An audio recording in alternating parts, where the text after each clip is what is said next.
Salut, dans cette vidéo, je vais te montrer comment remplir un chèque BNP Paribas. Alors pour faire cela, c'est très simple comme procédé. Déjà, il y a quelques étapes pour le faire. C'est donc, il faut d'abord savoir que la majorité des banques proposent un chéquier dans leur offre de compte courant.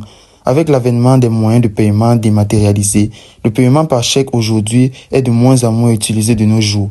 La première étape pour remplir ton chèque donc est d'aller d'abord dans l'esthétisme où tu vas utiliser un stylo bille plutôt qu'un stylo à encre.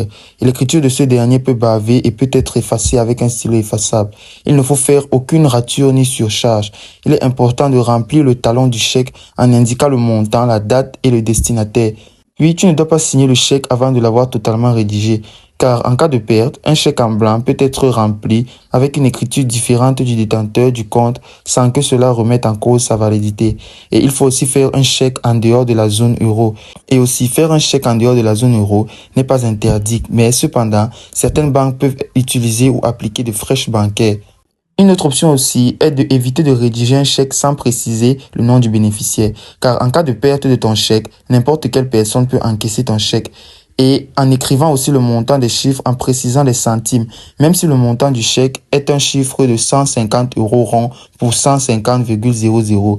Et enfin, vérifier les informations inscrites dans le cas où le chèque est fait par une machine.